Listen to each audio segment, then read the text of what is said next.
All right, welcome everyone. Let's go ahead and get started to today's a16z crypto research seminar. Very happy to introduce Eric Budish, who's a professor in the business school Booth at University of Chicago. Eric's a super well-known market designer. He's worked in a lot of different application domains, matching markets, financial markets, which is what I'll talk to some about today. Although even though it's motivated by traditional financial markets, I think we'll see some ideas that are also useful in sort of a decentralized finance context. Also, for sort of the Web3 crowd, he wrote a paper, the first version, I think in 2018, around the economics of security of the Bitcoin protocol, also an important paper, but I'll leave it to him to now start talking about high-frequency trading. All right, thanks, Tim. It's great to be with you for the week. I really appreciate it. So I'm going to talk about a series of papers that I've worked on over the past decade or more. We were joking at the break about how we're now the old guys, but on high-frequency trading and the design of financial markets. Let me start with probably the most famous idea in finance. Certainly the first idea you get exposed to as a graduate student in the subject, which is the efficient markets hypothesis. My distinguished colleague Gene Fama famously defined the efficient markets hypothesis as a market in which prices, quote, fully reflect all available information. And he was wise enough to note that it's kind of a comically extreme hypothesis if you take it literally. And he distinguished several different versions of the efficient market hypothesis, in his words, to pinpoint the level at which it breaks down. The weak, semi-strong, and strong, depending on whether you can beat the market based just on the basis of past prices as your information set, beat the market based on past prices and other forms of public information as your information set, like earnings reports and so forth, or company forecasts, or the strong form in which you can't beat the market on the basis of either public or private information. And what he concluded at the time, this is in the work in the 60s and 70s, is that the efficient markets hypothesis held up very well in the weak and semi-strong form, but that there was already a lot of evidence against the strong form of the hypothesis. The translation is, to beat the market, you have to have private information. You have to know something that the rest of the market does not know. There have been decades of research on efficient markets theory since, and the modern professional consensus is that there is some predictability in financial markets, that asset prices have some predictability over longer time horizons, for example, using whether the price-earnings ratio in the market is high or low, or dividends are high or low, that kind of thing. The debate is over the interpretation of this predictability of asset prices. Is it rational variation in the price of risk? Is it more behavioral? There's also debate about the magnitude, since exploiting inefficiencies in financial markets is hard. But the consensus in the profession has been that in the short horizon, in the short run, efficient markets theory works very well. There's 100% agreement with a statement about short-run efficient markets in an IGM experts panel, which I'm involved in. And then here's a quote from the 2013 Nobel citation to Fama and Shiller. Shiller's famous for this predictability over the long run, by the way. So if it's possible to predict with a high degree of certainty, short-term asset pricing fluctuations, there's money to be made. Such a situation would reflect a rather basic malfunctioning of the market mechanism. So this intellectual context in mind, I was genuinely perplexed as a really new assistant professor at the time. It was 2010. I still kind of remember starkly when I first read about this. When I started reading about the arms race for trading speed among high-frequency trading firms. And a famous early salvo in the race for trading speed was Spread Networks. They invested $300 million to dig fiber optic cable connecting financial markets in Chicago to financial markets in New York. This cable shaved round-trip data transmission time from 16 milliseconds to 13 milliseconds. So by 0.003 of a second, it's about 100th of the time it takes to blink your eye. Industry observers describe 3 milliseconds as an eternity. They joked at the time that someone's going to go through the Earth with a tunnel rather than around the Earth with fiber optic cable to save even more time. And this joke actually sort of came true. No one actually did the tunnel. But microwaves are faster than fiber optic cable because of the physics of how light travels through glass versus through air. So the cable became obsolete within a year. And the arms race for speed has continued. It's now commonly measured in millionths and even billionths of seconds, so microseconds and nanoseconds. And as you'll see, I'll do some of the quantification later in this talk. It's on the order of tens of billions of dollars of expenditure per year. There's hardware, software, these communications links like spread networks, but a lot of high quality human capital devoted to shaving tiny amounts of time off of trading speeds. So the question I was flummoxed by was, how could such tiny speed advantages be worth investing so much money? If you see an arms race for trading speed, you assume it's a rational response to an opportunity to make money. But I was trying to figure out what was that source of economic profit, of economic rent. Because 3 milliseconds is too short to be about fundamentals, right? So fundamentals, think of quarterly earnings or 5-year forecasts of a company's profitability. Quarterly earnings are released once per 8 billion milliseconds. So 3 milliseconds isn't about that.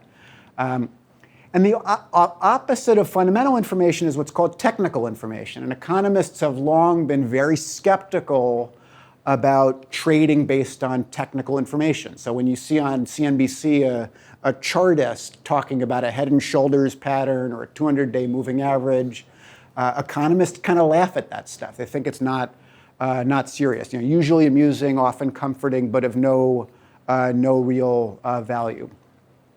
And the answer that my collaborators and I came up with is, again, over a series of work that I'll tell you about over the last 10 plus years, is that the arms race for trading speed is a response to an underlying structural flaw in the design of modern financial exchanges. The most commonly used financial exchange design around the world, so globally and across asset classes, is something called the continuous limit order book. And the flaw is that it both treats time as continuous, so time is infinitely divisible, and processes requests to trade serially, so one at a time in order of receipt. And what I'll show is that the combination of continuous time and serial processing creates riskless arbitrage profits from symmetric public information. So information that in principle at least is disseminated to the whole market simultaneously and symmetrically in a public way, nevertheless creates an arbitrage rent. So this is a violation of efficient markets theory built straight into the market design, the violation in even the weakest form of efficient markets theory. And these riskless arbitrage profits, they're kind of not supposed to exist. And I'll show you that they harm liquidity. They're like a tax on liquidity. We were talking about MEV at lunch, which is also kind of like a tax on using Ethereum, for example. And these rents induce a never-ending arms race for trading speeds, a never-ending arms race to be ever so slightly faster than the next guy. Again, now commonly measured in nanoseconds. It's kind of like, it's ridiculous, but it's also really wasteful. The market design solution that I'll talk about is what I call frequent batch auctions. So put time into units. The time unit could be quite small, but a long time for a computer. So think like a millisecond or maybe up to a second. And then process requests to trade in a batch process using an auction. So really going from continuous serial to discrete batch. That's the core of the idea I'll talk to you about for the next hour. So I'll talk to you about this over a series of papers. So Al Roth, my mentor and advisor, likes to talk about market design research occurring over a long series of papers, and this is no exception. I'll talk about the first paper published in 2015 that really kind of developed data, empirical facts about high-frequency trading that hadn't really been understood before. And then this theoretical understanding of the market design as the kind of underlying root cause of the issue, and then batch auctions as the market design response. And I'll talk about a more recent work published in 2022 in the paper that's forthcoming that are about two of the most common questions that came up in response to the first paper. One, just how big a deal is this? How do we quantify the arms race for trading speed? That's this paper that I'll talk to you about that was joint with researchers at the UK financial markets regulator. And then the other question that came up over and over again is this is a solution going to come from private sector forces or from some kind of regulatory response? So will the market fix the market? I'll talk to you about the economics of financial exchanges and how that shapes their incentives to innovate on their market design. And then last, I'll talk about my most recent research on the topic called flow trading with Crampton, Kyle, Lee, and Malik. That takes the batch auctions idea to the trade of multiple assets at a time. So it's more of like a combinatorial market design for finance. I'll talk to you about that at the end. And then I'm going to mostly talk about quote unquote TradFi, which I use non-ironically in traditional finance is very important. And towards the very end, I'll draw some connections between this research on high-frequency trading and the design of financial exchanges in traditional finance and issues that arise in crypto markets. So MEV is an important one. There's a lot of sniping in crypto markets. I'll talk about. I'll cover a bunch of connections towards the end and try to draw parallels as I go as well. Okay, so let me talk about this 2015 paper. Please chime in with questions as we go, or at the end, however you like is fine. All right, so I'm going to start with some empirical facts about how financial markets behave at very high frequency time horizons. This is data from the two financial instruments, the two most commonly traded financial instruments that track the S&P 500. And as you'll see, if you look at the axes, this is from quite some time ago. This is data from 2011. And what this is showing is the price of these two instruments. One is a futures contract that trades in Chicago. One is an ETF that trades on the various equities exchanges, really in New Jersey and various server farms there. And this is prices over the course of the trading day, where what we're doing, we actually got a kind of data that researchers hadn't studied previously called direct feed data from exchanges, and it's the kind of best quality data you can get. We're just plotting the midpoint price over the course of the trading day for these two financial instruments. And as you'll see, they're different instruments. Futures and ETFs are a little bit different, but there's a pretty tight arbitrage relationship between the two of them. They both track the S&P 500. And as you'll see, their prices move in basically perfect lockstep over the course of the trading day, even though this is quite a volatile trading day. Here's an hour of trading data, a minute of trading data, and then this is about the amount of time it takes to blink your eye. This is 250 milliseconds of trading data. And what you see is prices that at a daily basis look like they're moving in perfect lockstep as you'd expect, given the arbitrage relationship. At high frequency, you're moving in a much choppier manner. And there's lots of arbitrage opportunities. So at this moment in particular, as an example, the price in Chicago jumps up. The price in New York hasn't responded yet. There's an arbitrage. Buy the cheap one, sell the expensive one. And there are different moments where the reverse is true.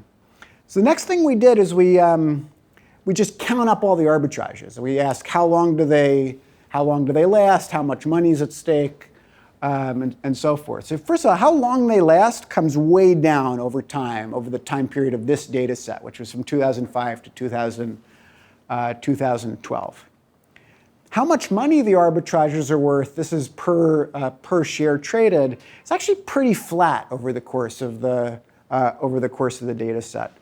And then the frequency of the arbitrages varies quite a lot over the course of the data set, again 2005, 2012 or so. But the variations based on whether the market happens to be volatile that day, not a time trend.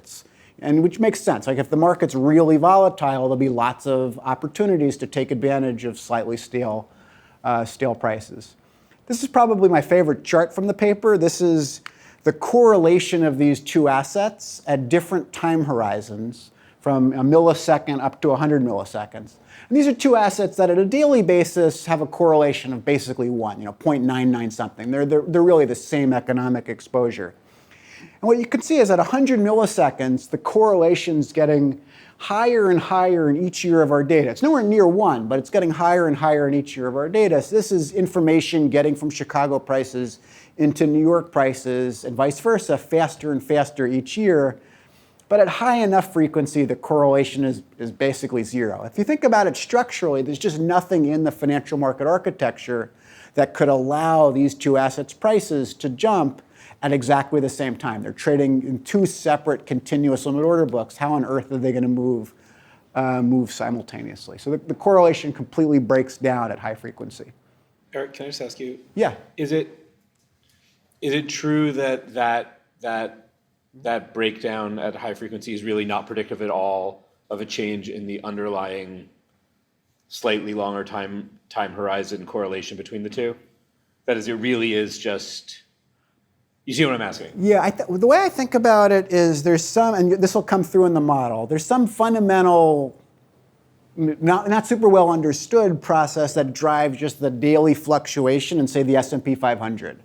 But then the very micro structure arbitrage relationship between these two ways of trading the S&P 500, I see as almost like a form of just noise and rent extraction. And the market design, I'll show you over the next bunch of slides, is going to help us understand why usually if there's an arbitrage, let me just I should have emphasized this point a slide or two ago. Usually if there's an arbitrage opportunity in a financial market, it gets competed away once it's understood by a wide variety of people. What I'm showing you here is that the arbitrage opportunity, it gets competed down in time, but it doesn't actually disappear in dollars. And that will become clear once I go through the kind of conceptual model for why this arbitrage is an intrinsic feature of continuous trading. Usually arbitrages get competed away, but this one's sort of structural. So there's lots of trades just like this one where you have highly correlated, highly liquid assets where you can arbitrage one off the other. So here's just for fun a bunch of pictures in treasury bonds, got different kinds of equity indices, currencies, gold and silver and other commodities. You could do oil, natural gas. I put coffee up here, I think, for fun. Here's just a long list. One of my collaborators, John Shims, in his prior life was at Jump Trading, a big high-frequency trading firm. And he came up with this list in like 30 minutes. It's just it's very insiders know just how much how many good arbitrage pairs there are in financial markets. Then there are other sources of rents in the race for trading speed. The second one's probably the most relevant for thinking about crypto markets, actually, which is in the stock market, you can take a stock, it trades on 15-ish different exchanges, and you can arbitrage if prices vary from one exchange to the next. And there are stock market regulations that prevent different exchanges' prices for the same asset from getting too out of whack with each other. I'll come back to that later in the talk. But in crypto markets, the price of Bitcoin could trade at very different prices across different exchanges. I think that's how SBF got off the ground, right? So, there's a lot of arbitrage of that form in some other markets. There's some in traditional finance. There's probably a ton in crypto. There's a race to respond to public news. So the consumer confidence number comes out of the University of Michigan, or the Fed announces an interest rate shift. That creates an arms race for speed. There's races to what's called the top of the book. There's a lot of races everywhere once you start looking for them. All right, the next thing I want to talk about is this relates to the question that just came up, is the theoretical root cause of these arbitrages from public information, from kind of obvious pricing patterns. The arbitrage I just showed you, like my grandma could spot that, right? She's almost 100. The hard part is not spotting the relationship between prices. The hard part is physically exploiting them, not understanding the mispricing. So the model's a descendant of a famous model by Gloston and Milgram. Picture a security, and I'll go through it I'm not going to give the full mathematical details, but I'll give you the key mathematical intuition of the model. There's a security that trades on a continuous order book market. There's a publicly observable signal of the value of this security. And I'm going to assume the signal just jumps around in a Poisson process, and I want to make the purposely strong assumption that the asset is just worth the price of is worth this public signal. So if the signal jumps up, all market participants agree this is the new value of the asset. So I'm trying to create a quote best case scenario for price discovery and liquidity provision in a continuous limit order book by assuming away asymmetric information, for example. The players are going to be investors and trading firms. Investors arrive to market wanting to buy or sell one unit. They're not informed. And then there's trading firms that are always present in the market. They want to make a market. They want to make a market with bids less than offers, for example. So given the model's setup, and this is purposeful, you might conjecture that providing liquidity from it to investors, so from trading firms to investors, has zero cost. And that Bertrand economic competition would compete the cost of liquidity down to zero. So effectively being able to buy an arbitrarily large quantity of this asset X at the price of this public signal Y at a zero bid-ask spread. Why would you predict that? All of the usual sources of costly liquidity in finance I've assumed away. So inventory costs assumed away, risk aversion I've assumed away, asymmetric information and adverse selection I've assumed away, and so forth. But that's not what's going to happen in this model because of what we call sniping or latency arbitrage. And it's a phenomenon that's special to the continuous limit order book market design. So here's the visual that will help you understand the idea of sniping. So suppose a bunch of trading firms, here's the current level of the signal Y, and I'm making a market with bids and asks around that current public signal. And suppose that signal jumps. There's a change, you can think of this as a change in the price in Chicago that affects where the market should be in New York. Or you could think of this as a change in the price of Coinbase that affects where the price should be on Uniswap or CowSwap or others. So a trading firm that's providing liquidity in New York is going to send a message to cancel their orders that are now stale and replace those orders with new quotes that reflect the new public information. At the same time, other trading firms observing this symmetric public information will send a message to the exchange seeking to snipe, to pick off the stale quote. And because the market design is processing this burst of activity in a continuous time serial process, it's kind of a coin toss who gets there first. So even though it's public and symmetric, there's some large probability that as a liquidity provider, I'm going to get picked off. That's n-1 over n in the model. So what this visual shows us is that in a continuous order book, even symmetric public information creates arbitrage rents. So these mechanical arbs, like I showed you in the S&P 500 arbitrage case, are kind of built into the market design. Again, it's not supposed to happen in an efficient market. We're all used to the idea that you can get paid if you know something the rest of the market does not know. But what this analysis shows us is that in the continuous limit order book market, you can get paid knowing something the rest of the market does know. And in equilibrium, these arbitrage rents are ultimately paid by investors, as I'll show you on the next couple of slides. And that Nobel citation I showed you earlier, it's wrong. Asset prices, the Nobel said asset prices are predictable in the long run, but, quote, next to impossible to predict in the short run. But that's wrong because asset prices are actually extremely easy to predict in the extremely short run. So at the millisecond level, there's a lot of predictability again. All right, so I'm not going through the full mathematical details of the model, but I want to give you a couple of equations that give the key mathematical intuition for equilibrium. So in equilibrium, there's a bid-ask spread that's going to be the left-hand side of this equation that reflects there's some Poisson arrival rate of investors, lambda invest. If I'm making a market, the way I make money is an ordinary investor comes to market and buys from me at the ask or sells to me at the bid. This is how much money I make from ordinary investors showing up to market. And the way I lose money is on the right-hand side. It's when there's a jump in the public information, which happens with arrival rate lambda jump. If that jump is big, so if that jump is bigger than my half spread, so here's my bid and ask, if the jump is up to here, I'm going to get picked off with high probability. How much am I going to get picked off? That much, the difference between the jump size and half of my bid-ask spread. So that's this amount here that I'm going to get picked off. So in equilibrium, my revenue from making a market to investors is going to get offset by my costs of getting sniped. And that's going to uniquely pin down the equilibrium bid-ask spread. Then, yes, Tim? Is this for large n? Like the n minus 1 over n has gone away, right? That's not There's a subtlety in this equation, which is that if I'm the guy making the market, I get picked off n minus 1 over n of the time. And then in equilibrium, because I have an opportunity cost of making a market and not being a sniper, and that's the last 1 over n.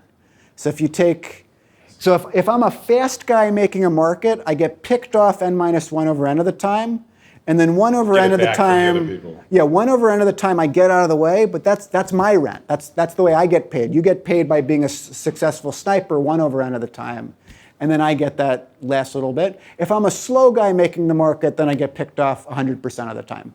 And that actually happens a lot in our data, which I'll get to in the next page. There's kind of a blend of both cases in the data.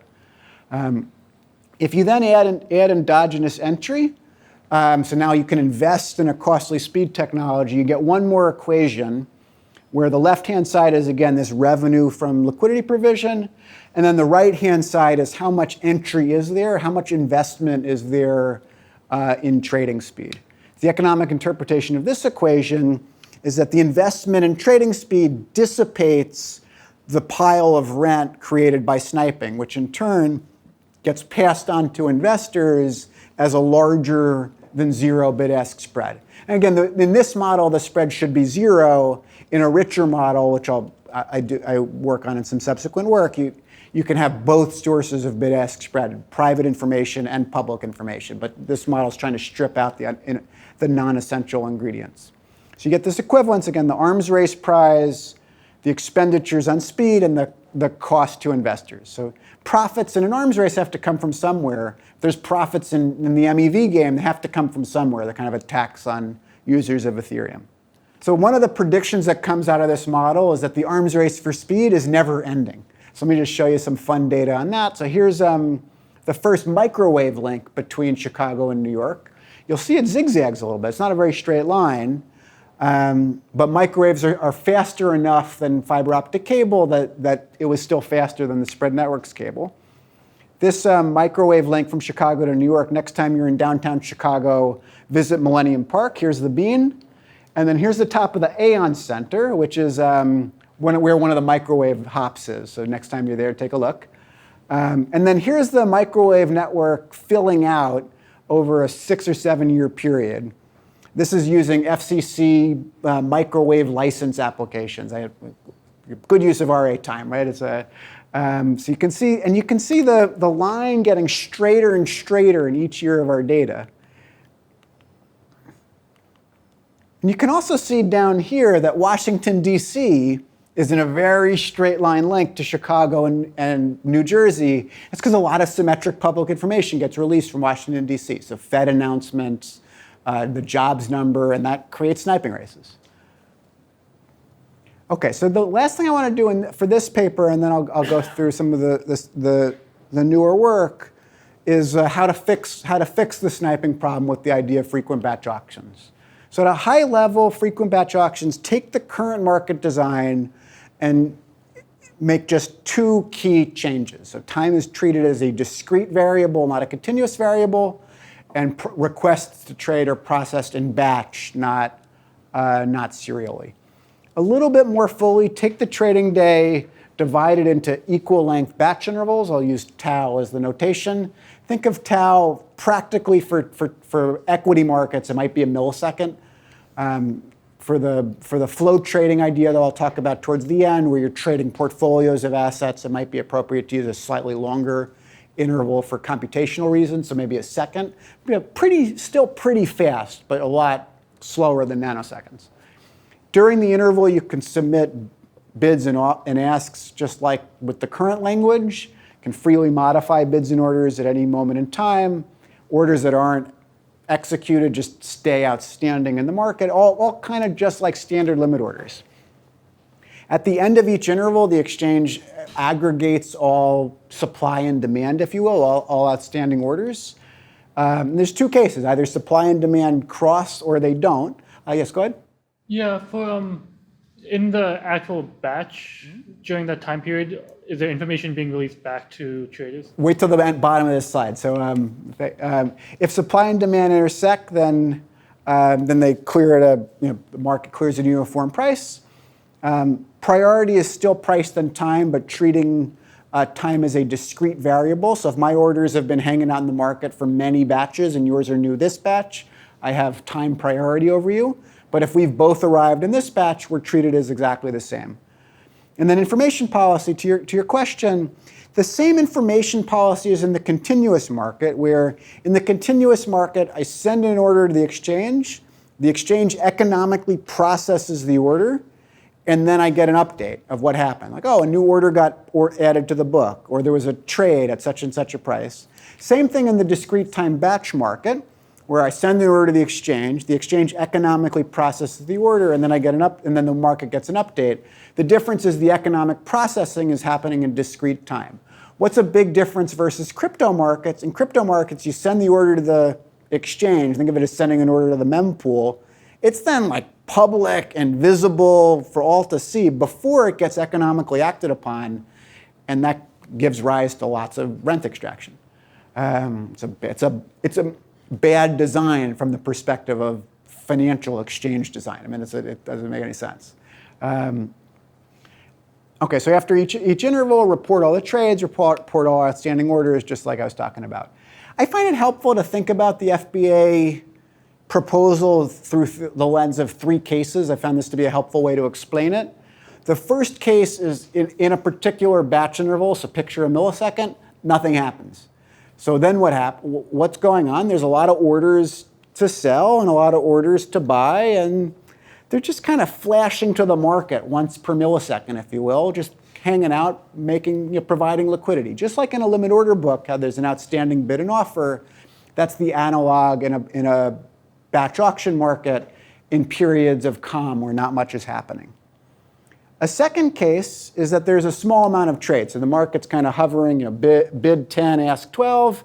Someone shows up and wants to buy 100 shares at 12. That's also a very common case, and that executes very analogously to as in a limit order book market. The third case is though if there's a burst of activity in the interval. So if there's some information innovation that causes a lot of algorithms to respond, then using the auction is very different from using the limit order book. That's kind of the whole point of using the auction, is to manage that burst of activity using an auction with price competition as opposed to the serial process, which is speed competition. So the auction, as I think quite intuitively, reduces the economic relevance of tiny speed advantages. Most public information arrives at a time where all market participants can see it in time for the next batch. Right? So most information will have arrived from the previous batch. And you have a whole batch to think about it and decide what to do for the next batch. Information that comes externally could arrive anywhere in this window. And there'll be a tiny interval towards the end where if you're a little bit faster than me, if information arrives at that critical window, you see it and I don't. So speed is not zero relevance, but it's a lot less economically relevant. Whereas in the continuous market, if you're a billionth of a second faster than me, that's relevant always. Like any piece of new information, a tiny speed advantage is always relevant. The second value of auctions, which is more subtle, is that auctions change the nature of competition from competition on speed to competition on price. So imagine that information arrives in that critical window where if you're faster than me, you see it and I don't. But now imagine that there's 2 of you and 1 of me, and I'm vulnerable to getting picked off, but the 2 of you now have to compete in an auction. So you have incentive to pass through to me a better price that reflects the public information, even though you're faster than me. So in a Bertrand-Nash kind of equilibrium, you'll pass through the whole game. You'll perfectly pass through the innovation and the public signal. And in different auction games, it might be more partial. But you get competition on price because of the auction.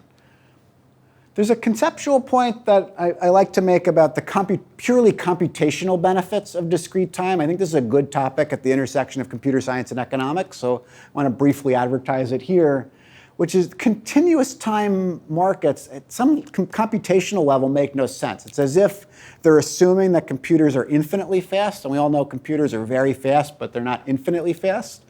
And some of the Chicago, New York stuff is like quite literally relativity differences between geographies. Right? It takes time for light to get from one geography to another. And a lot of that, the computational and speed of light constraints go away if you have discrete time, not continuous time. So you get a much cleaner financial system if you go from continuous to discrete. You get a cleaner regulatory paper trail, for example, which you don't have to adjust for relativity anymore. So I think it's a good topic.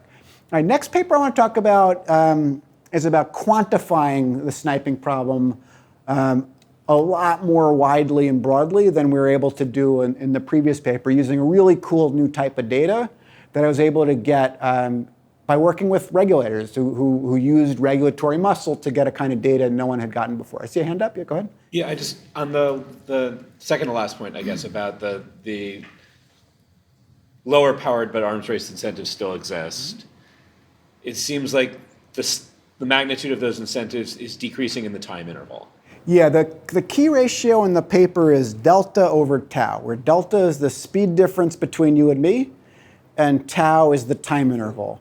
So what's the cost side of making tau bigger? So that's a hard question. My honest answer is, in the paper, I act as if going from tau of continuous to tau of very fast discrete doesn't cost anybody anything. I mean, as a mathematical matter, that we're pointing out that there's a discontinuity in the efficiency of the market as you go from continuous to very fast discrete. A hard question is what happens as you further lengthen tau from, say, a millisecond. It's hard to take seriously that there's costs of waiting a millisecond to trade. It's not hard to take seriously that there's costs of waiting a day to trade. And what those costs are is not very fully modeled. It's something I'm thinking about, have been thinking about for a while, but this paper, this whole agenda really is about going from zero to something very fast with an open-mindedness about further benefits and costs of going to something slower. And making tau a random variable doesn't do it. You're just going to integrate across that, and it's not going to change the power of the incentives? In this model, it just it kind of doesn't accomplish anything, and it makes the market kind of more confusing. But I have a lot of thoughts on the randomization. Some market, Europe is now about 5% frequent batch auctions in European equity market. In European equity markets, mostly using randomized batch auctions, but with kind of a different information policy. They're more like dark pools than exchange. There's a lot of kind of weeds in that discussion that I would be very glad to talk about offline. In this model, randomization doesn't accomplish anything. Yeah, Joe? So, I mean, is there a risk if the tau gets really long that like people won't want to submit trades early in the time period because they might be sort of stale by the time the batch auction actually happens? Yeah, you're allowed, this I think is a kind of an important practical detail, you're allowed to freely cancel your order whenever you like. So if you want to submit an order, let's say the batch interval is 1 second, which is eternity. And you submit an order, and then 990 milliseconds into the second, some news comes along that makes you change your mind what price you want to offer at. You can adjust your quote. Freely cancel, freely modify at any moment in time.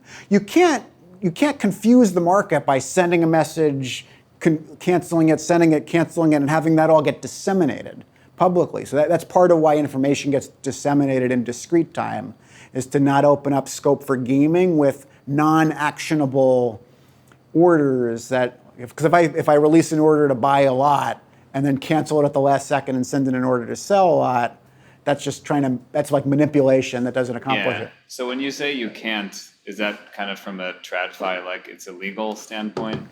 Well, in this design, information gets disseminated in discrete time. So if I submitted that order and then canceled it, you wouldn't see that I'd done those things. So there wouldn't be any point to. And also, yeah, it is illegal to purposely try to manipulate the market.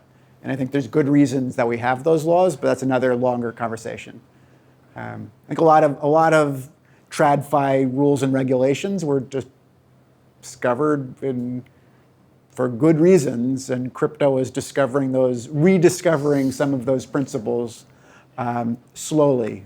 Is the randomness like a big issue in these like frequent batch auctions? Like, because like you have to all the bids that come in during the same time block, you're randomizing prices. Wait, it's like not prices, randomizing which of those get filled? Yeah, but keep in mind that in most milliseconds, there's not going to be a burst of activity in most milliseconds, or most seconds even. But yeah, if there was a need to break ties, you could break ties pro rata. You just wouldn't break ties based on time priority. So I think you're absolutely right. I don't think of it as a big issue, but you're absolutely right that there might be a need for tie breaking. Let me talk to you about the quantification paper, and I'll try to go a little bit more quickly through I have fewer slides for each of the other papers when I go through them a little bit more quickly. All right, so this paper, this is joint with researchers who at the time were at the UK Financial Conduct Authority, Matteo Aquilina and Peter O'Neill. And it uses a new kind of data to measure latency arbitrage in a way that hadn't previously been doable before. It's called message data.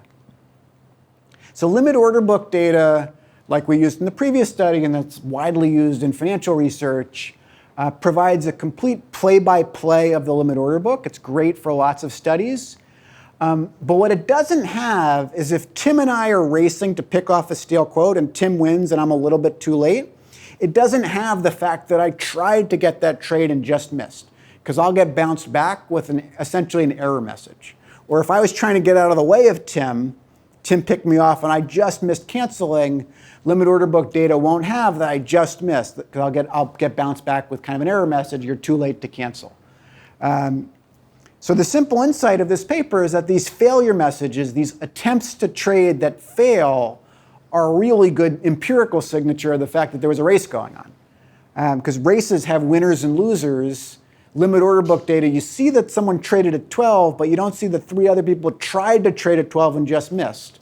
But there are computers keeping track of this stuff. So we kind of subpoenaed, and it's the wrong word, but we use regulatory muscle to get this full back and forth message traffic between market participants and, in this case, the London Stock Exchange.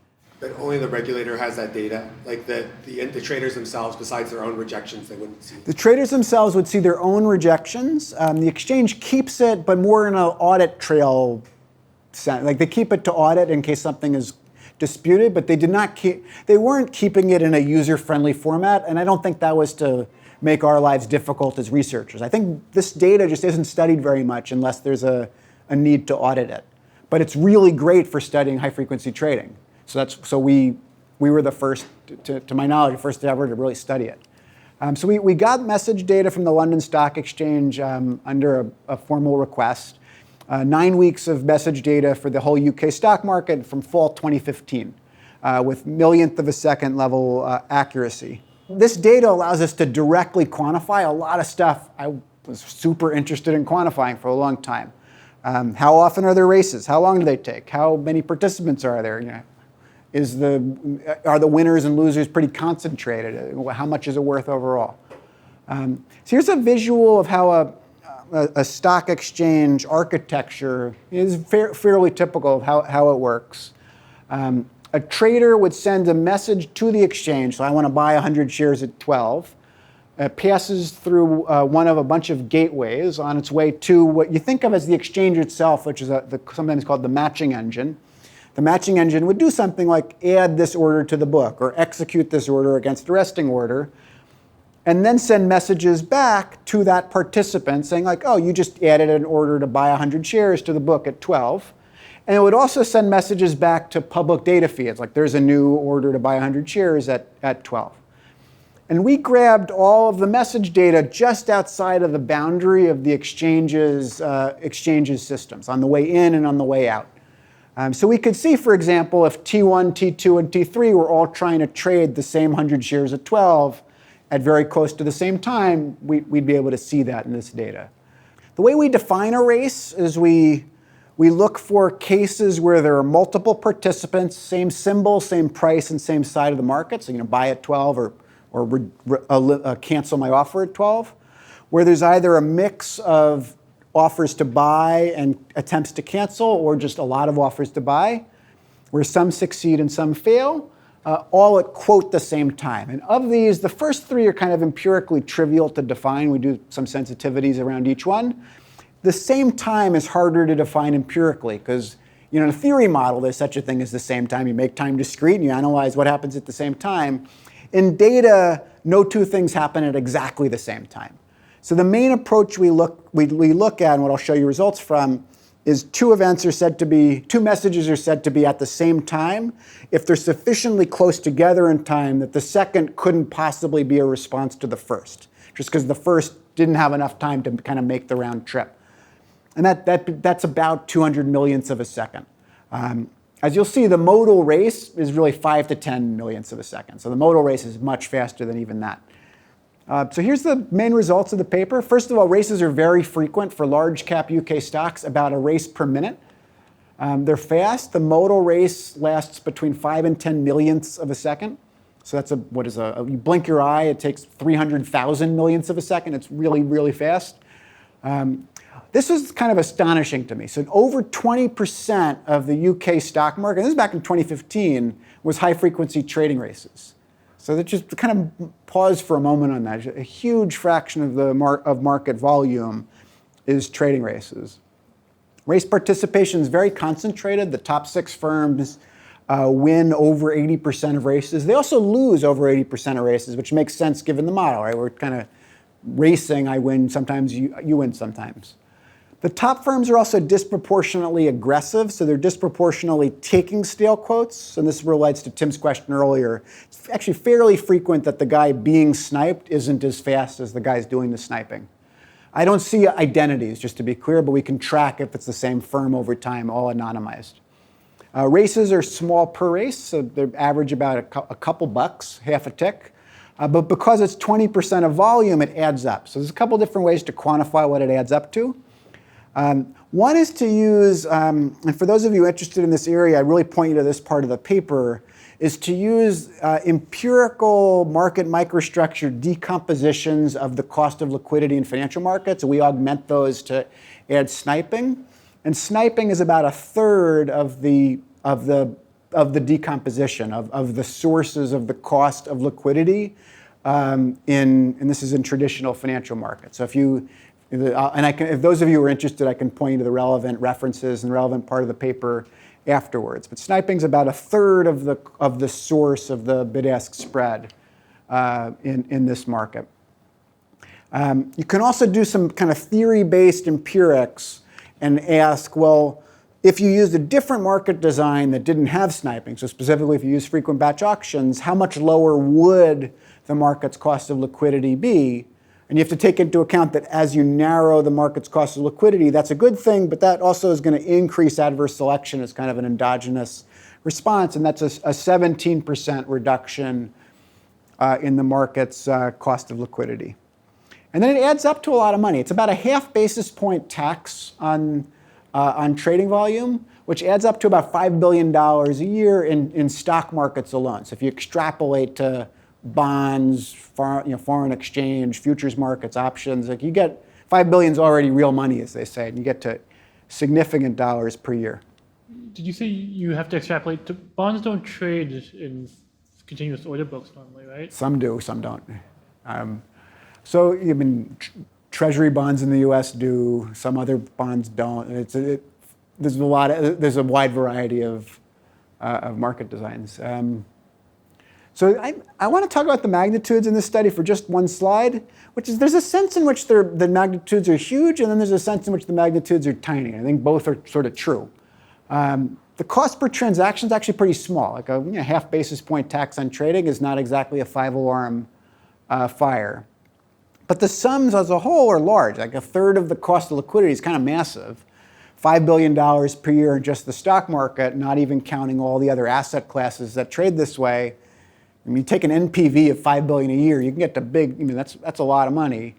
So you kind of have a concentrated dispersed dynamic. I've been reading a lot of political science and political economy lately, where you have this small group of participants that make a lot of money from this issue. This issue is existential to those participants. And the issue is sort of at the expense of a larger number of market participants who don't care about it so much. So they're kind of the dispersed in the language of Mansur Olson.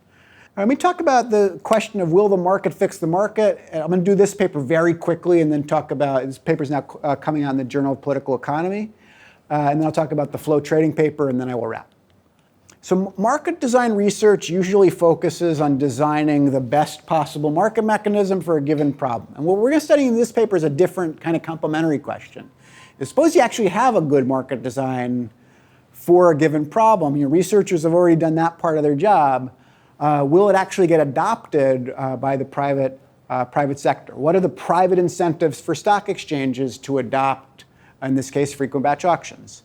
This is an innovation and technology adoption question. Do the private incentives of financial exchanges align with what's socially best for the market? Will the market, if you will, fix the market? The way we study this question is with a model that's very closely tailored to the institutional details of modern electronic financial exchanges. So the players are exchanges, trading firms, informed traders, and uninformed investors. Exchanges choose their market design and then set prices for trading and also prices for accessing their exchange quickly, so for what we call speed technology. The trading firms decide whether to buy this speed technology, and then all market participants play a trading game, kind of like in the previous paper.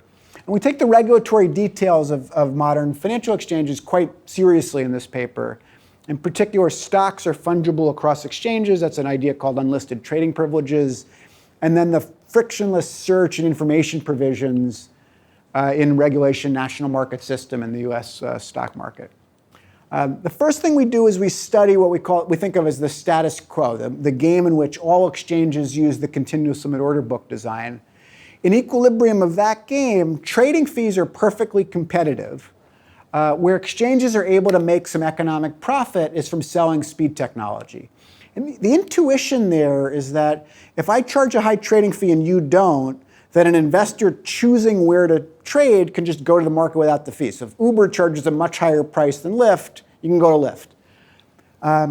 But now if there's a speed-sensitive trading opportunity on NASDAQ kind of has a monopoly over selling fast access to that opportunity. So it can charge a price for that. That does not get competed away in equilibrium. And this aligns very closely with facts that we document in this paper. So trading fees in the US stock market are very competitive. It's as close to Bertrand competition as I've ever seen.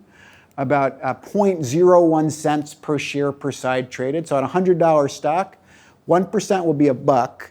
A basis point would be a penny. It's a hundredth of that. So trading fees are really small in the US stock market, but the speed technology fees are pretty significant. They're over $1 billion a year and they've been growing pretty quickly. We then study subgames in which there's some adoption, in which one or more exchanges adopts the frequent batch auction design. The first result is because of the frictionless search, if there's one adopter, it actually wins a lot of share. In any equilibrium, it wins share and earns profits. Because if I make a better market, like let's say let's say Lyft has better prices than Uber, and you're regulatorily required to check both, which in the US stock market you kind of are, then Lyft's going to get a lot of share from Uber.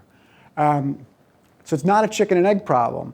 But then the second result is that if there are multiple adopters of this better market design, then the design kind of wins, but the exchanges are back to brutal Bertrand competition, but now they've blown up their one good business, which is selling fast access, because the market is less speed sensitive. And then so a third result is that there exists an equilibrium in which the incumbents stay at the status quo market design, just keep the market continuous, keep earning the billion plus dollars a year of speed technology rent. It's kind of like a cooperation in the repeated prisoner's dilemma. This analysis then has a lot of policy implications, which in the interest of time and just given the crowd, I'm going to skip just to get to the next paper. There's actually been a lot of positive policy progress on this topic recently. The Securities and Exchange Commission, for those of you interested, has proposed to have auctions be a large part of the way retail investors in the United States trade stocks. And I wrote a detailed letter about that. It's on my website if you're interested. All right, last thing I'll talk about in the last 5 minutes or so is the idea of flow trading. This is with Pete Kyle and Peter Crampton, Mina Lee, and David Malek. So we figured out a way to take the batch auctions idea to the trade of arbitrary portfolios of assets, where what we mean by a portfolio is an arbitrary linear combination, real valued positive or negative weights on assets. This allows you to encode complements across assets, substitutes across assets, and it allows you to encode portfolios. It allows you to encode arbitrage. I want to buy A, sell B if their prices get out of line. Portfolios and arbitrage are at the heart of finance, and we're excited because we figured out a way to trade portfolios directly and engage in arbitrage strategies directly. This in particular, one thing I'm excited about is it builds a solution to the correlation breakdown problem directly into the market design. Because rather than waiting for X and Y to diverge and then having a batch auction to compete Y back to X or vice versa, you can just submit an order to the exchange. I want to buy X, sell Y whenever their prices diverge. And that's like a string that ties their prices together, prevents them from diverging into the first place. And to accomplish this, we had to marry the frequent batch auction design to prior work by Pete and Mina that proposed the idea of smooth trading. They figured out a way to, using downward sloping demand curves, to express requests to trade as a flow over time. So instead of I want to buy 100 shares of Apple, I want to buy one share of up to one share of Apple per second, and at most 100 shares total. And if you think about the way large institutional investors trade, they trade gradually over time using sophisticated trading algorithms. This builds in what they want to do already directly into the market design. So you could, for example, get the TWAP, the time-weighted average price, like quite directly with our design. This is some of the mathematics in the paper. I'm going to go through I'm running very low on time, so let me just kind of go through the highlights of this very quickly. A portfolio is just a vector of portfolio weights that lives in Rn, where n's the number of assets, where each weight could be just a real valued positive or negative number. You can make a market with two portfolio orders, one that are the positive and negative of each other.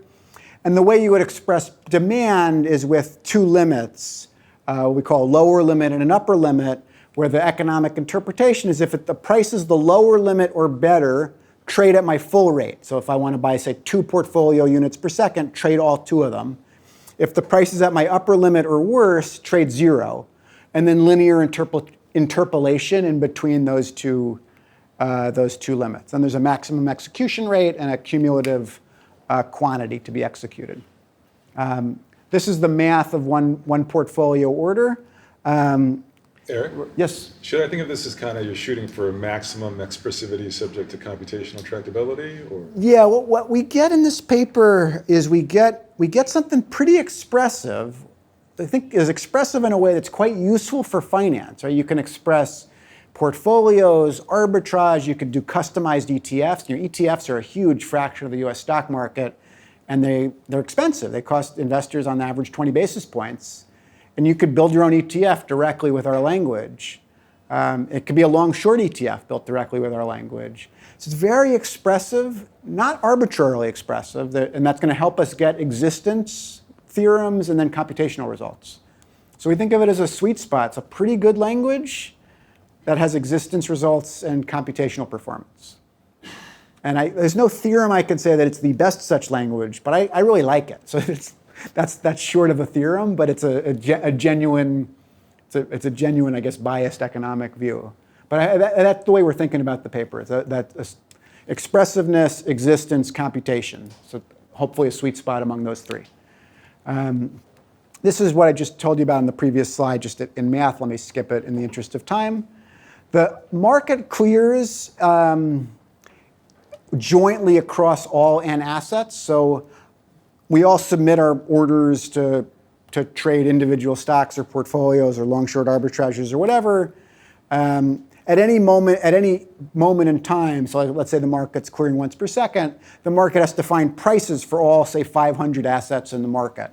And this is the math that expresses that idea, where the markets, if there's a demand, an excess demand vector over all of the assets in the market, the goal is to find prices such that the excess demand vector zeroes out. So D of pi equals 0. This is n equations where the n is number of assets and n unknowns, and we're able to prove that prices exist that clear the market, and then we're able to find them. So this is just a kind of the existence theorems. Can formulate the problem as because the demands are linear. You can think of it as a quadratic objective function that then has a derivative that's linear, and that lets us use ideas from quadratic programming to state and prove theorems for the existence and uniqueness of optimal quantities and the existence of market clearing prices. And the proofs are actually relatively straightforward. They use math I didn't previously know, math on quadratic programming and convex optimization, but it's math you can learn from textbooks, and we're able to have, in the end, like pretty succinct proofs. So is theorem 1 and 2 basically convex duality? Or? Yeah. It's very much primal. It's duality for a quadratic program. That's right. And why did this work? And I think if you think in terms of quadratic programming, it kind of works. But the reason why I was so surprised that it worked is that there's so many negative results for existence of prices if you have complements. And this language lets you have complements, because you could say, I want to buy A and B together as a portfolio. That's like a form of complementarity. In GE theory and in the indivisible goods literature, complements make existence and computation really hard. Think of all the work Paul Milgram's been doing over the last several decades. The existence proof here is pretty simple. Why is that? If you go through the proof, we're taking advantage of a bunch of features that are not present in other market design problems with complementarities. So the goods are infinitely divisible. We're treating goods as infinitely divisible. You could take a share of stock and cut it into divisible slices. The portfolio demand schedules are restricted to be downward sloping, so they're piecewise linear demands. The utility for each order is only defined on the line segment corresponding to that specific portfolio. So it's not really, your utility is 0 off diagonal. It's not defined off the diagonal. All the quantities are bounded. And then the key limitation of the language, to Tim's question, is I can't link what happens in this order to my preferences in that order. So I can't, for example, say buy whichever of Apple or Google has a better price in the next batch, relative to my value. I could say I want to buy a portfolio of half an Apple and half a Google. I only want to buy it if the portfolio is this price or lower, but I can't say buy me whichever of these two is more attractive given my preferences. So there are limits on what I can express with this language. And as you think about it, you're like, there's some real things you can express, and then there's some limits. So we think of this as hopefully a sweet spot. This is the conversation Tim and I were having a few moments ago. We can compute prices quickly using what are called interior point methods. Let me skip the details, just I'm already over time. Let me pose a couple open topics that I think connect this whole agenda to some topics in crypto. Put those up, and then I'm happy to chat as long as you have questions or over coffee about anything you like. So here are a couple of research topics I'd love to see in crypto markets that relate to this agenda on financial exchange design and high-frequency trading. So first of all, quantification. So someone should do the study we did with the UK data for crypto markets. And I bet you'd find that sniping is a massive percentage of volume and a massive tax on trading. We're talking at lunch about how there's MEV that relates to the reordering of transactions within a batch, which is kind of crazy that you can do that in a financial market, I'm going to rearrange your orders to extract value from the traders. Like that's whoever thought of it's kind of an evil genius, very clever. And then also you can quantify it as a percentage tax on trading. And I bet you that would be large too. We found half a basis point. I bet you it's much larger in crypto markets. And I should have said there's the reordering, and then there's also just the price on Coinbase changes, and that leads to sniping on Uniswap. I bet you that's massive too. So a lot of information design questions and the information policy of exchanges that I think would be very interesting to study. As I alluded to, Reg NMS in the US stock market engineers this very brutal price competition. It's very efficient for the market. It limits the magnitude of within stock arbitrage. Crypto markets don't have these limits. That might be a good way to study these matters of information policy. So I think that would be a great study to do. And that, as a result, also, I bet there's lots of within symbol arbitrage. And then the last couple of studies I'd point to. So one is implementing frequent batch auctions in crypto markets. I've been a technical advisor to CowSwap, and they're doing a multi-asset batch auction exchange. It's kind of inspired by the flow trading paper. A difficulty they face, and I think crypto markets face more generally, is a kind of philosophical one of a lot of auction design takes advantage of quasi-linear preferences over stuff and money. Money is a numeraire good, like the US dollar. But crypto markets are hesitant to declare a numeraire good, because I'm not going to get into the philosophical debates, but it makes the math a lot harder. And then they have this kind of decentralized solver competition, which I think is kind of creative. I think it's interesting to think through the economics for a centralized exchange adopting FBAs and whether they face these kind of will the market, fix the market, perverse incentives.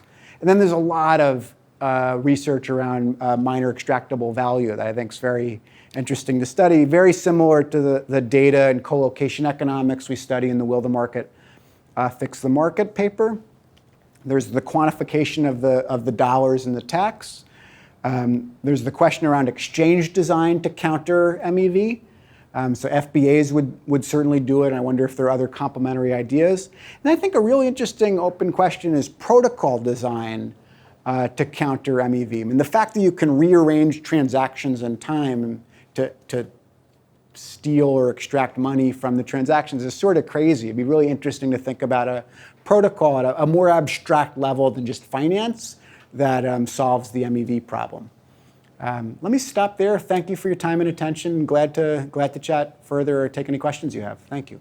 For the flow trading, you have to eventually approximate prices down to like a penny, right? Does that lead to does the approximation of the optimum lead to issues? So you said like a penny as if a penny is small. In financial markets, a penny is large, and Yeah. we can get prices down to on the order of millions of pennies. And so then economically, it's not very important. And then computationally, it's not a hard computational issue either. But it is important just to, I went through this very quickly, right? It is important if you think about how stock markets work, my critique is of the time being continuous, and I want time to be discrete instead. Another critique, and this is more in Pete and Mina's prior work, is that another issue is that prices are very discrete. Prices come, for example, in the US stock market in pennies, and it would solve a lot of issues if it would simplify a lot of complexities if prices were more continuous. So the flow trading idea is kind of flipping the sign on both of those. Instead of time continuous, prices discrete, we have time discrete and prices continuous. Also quantities continuous. And practically it would take some regulatory action, but practically you could easily trade millions of shares and in millions of pennies. But would that mean the banks would have to settle trades at like millions of pennies of the? Yeah, that's just not hard.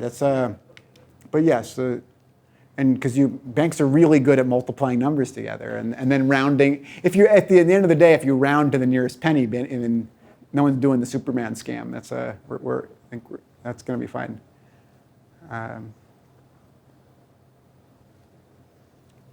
Yes. So on the first point, I forget the details of everything about how CowSwap works, but I think you mentioned two things already that are important. One is using a different mechanism, or using this sort of batch clearing. Another is the competition, which I assume is important.